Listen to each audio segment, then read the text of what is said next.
Driver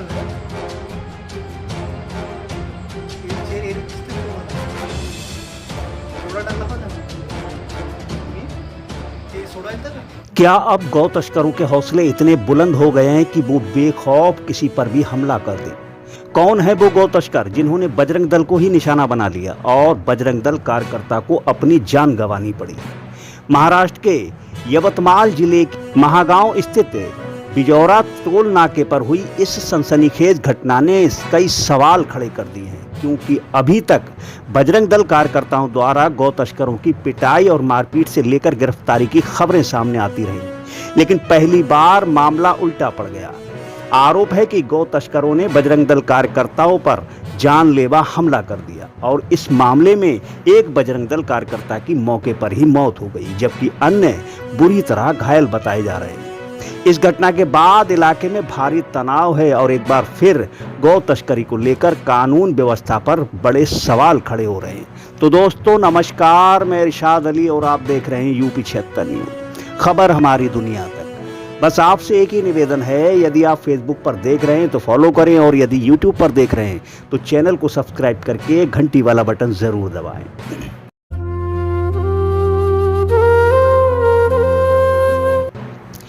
गौ तस्करों को पकड़ना इस बार बजरंग दल कार्यकर्ताओं पर भारी पड़ गया। बजरंग दल के कार्यकर्ताओं को गौ तस्करों ने बुरी तरह पीटा और घायल कर दिया।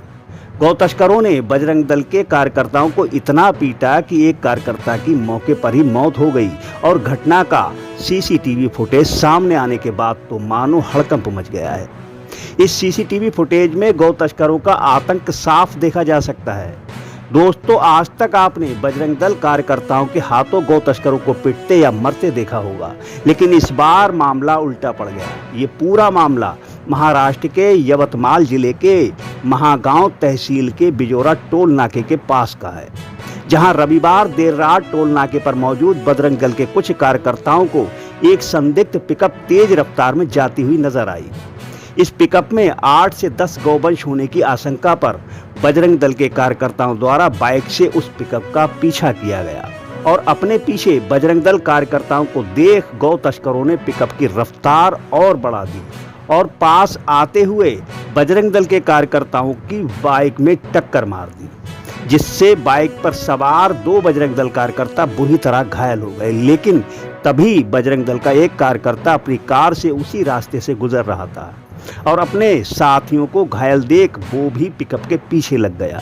तभी गौ तस्कर हाईवे को छोड़ गांव की तरफ हो लिए और फिर एक जगह गौ तस्करों ने अपनी पिकअप को रोका और कार से पीछा कर रहे बजरंग दल के कार्यकर्ता पर बुरी तरह हमला कर दिया, जिसमें बजरंग दल कार्यकर्ता बुरी तरह घायल हो गया और उसकी मौत हो गई। मृतक की पहचान गजानन सुरेशे के रूप में हुई है और इस खबर के बाद तो मानो गोदी मीडिया में भूकंप आ गया है और सीसीटीवी फुटेज में साफ देखा जा सकता है कि गौ तस्कर कितनी बुरी तरह से हमला कर रहे थे। बताया जा रहा है कि गौ तस्करों ने बजरंग दल कार्यकर्ता गजानन की कार पर मोटे मोटे डंडों व पत्थरों से हमला किया और यह हमला तब तक जारी रहा जब तक गजानन की गाड़ी बुरी तरह क्षतिग्रस्त नहीं हो गई और गजानन भी बुरी तरह घायल नहीं हुआ, तब तक ये हमला जारी रहा।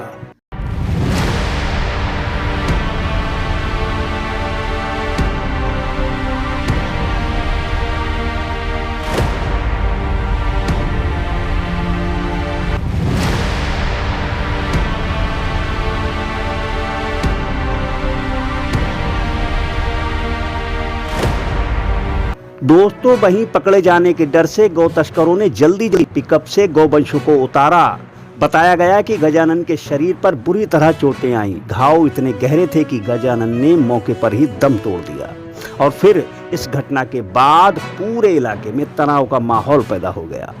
साथ ही सीसीटीवी फुटेज के आधार पर पुलिस आरोपियों की पहचान और तलाश में जुट गई है। साथ ही सुरक्षा की दृष्टि से घटना स्थल व आसपास के इलाकों में भारी पुलिस बल तैनात है।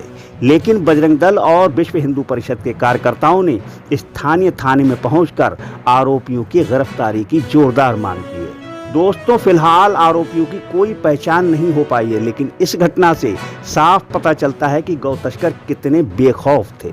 साथ ही ये भी मैसेज है कि अब बजरंग दल पर पलटवार होना शुरू हो गया है और पलटवार भी बिल्कुल बजरंग दल कार्यकर्ताओं की तरह ही है कि सीधी हत्या ही कर दी।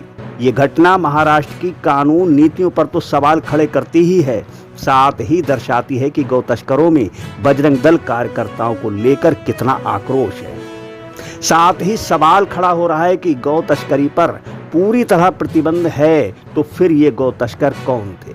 साथ ही इतने बेखौफ की गजानन की हत्या ही कर डाली। अब सवाल है कि क्या पुलिस प्रशासन इन हत्यारों पर कोई एक्शन लेगा या फिर इस मामले को भी अन्य मॉब लिंचिंग की तरह दबा दिया जाए। तो दोस्तों, इस खबर पर आपकी क्या प्रतिक्रिया है हमें कमेंट बॉक्स में जरूर बताएं और देखते रहें यूपी 76 न्यूज़, क्योंकि खबर हमारी दुनिया है। हम जल्द मिलते हैं, तब तक के लिए जय हिंद।